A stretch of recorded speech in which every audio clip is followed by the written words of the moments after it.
Drama का खेल accurate चल रहा है, जिसका जो पार्ट जिस घड़ी होना चाहिए वह रिपीट हो रहा है। ये बात यथार्थ रीति समझना है।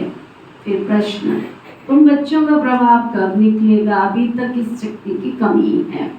उत्तर, जब योग में मजबूत होंगे तब प्रभाव निकलेगा, अभी वो जोर नहीं है।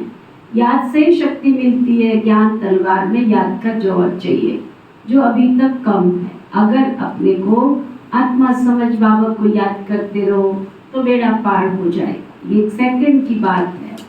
धारणा के नियमों के साथ मंदिर आदि को देखते हुए स्मृति में रहे, ये हमारे ही यादगार हैं। अब हम ऐसा श्री लक्ष्मी श्री नारायण बन रहे हैं। दृष्ट व्यवहार में रहते कमल फूल समान रहना, हंस और बगुले साथ है तो बहुत युक्ति से चलना है, सहन भी करना है। वरदान, एकता और संतुष्टता के सर्टिफिकेट द्वारा सेवाओं में सदा सफलता मूर्त भव।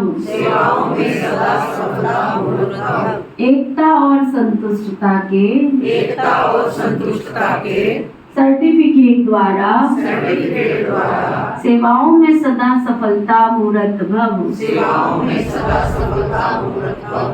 सेवाओं में सफलता मूर्त बनने के लिए दो बातें ध्यान रखनी है।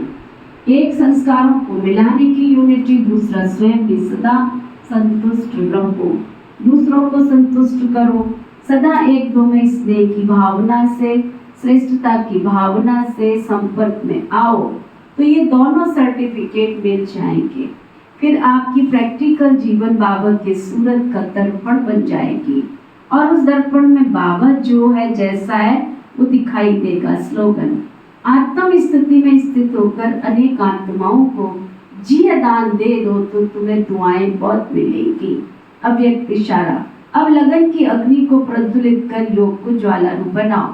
जैसे अग्नि में कोई चीज डालो तो नाम रूप गुण सब कुछ बदल जाता है ना, ऐसे जब बाबा के लगन की अग्नि में पड़ते हो ना तो परिवर्तन हो जाते हो। मनुष्य से ब्राह्मण बन जाते हो, फिर ब्राह्मण से फरिश्ता बन जाते हो, फिर फरिश्ता से देवता बन जाते हो। लगन की अग्नि ऐसा परिवर्तन होता जो अपनापन कुछ भी नहीं रहता, इसलिए याद को ही ज्वाला रूप कहा जाता है। ओम शांति।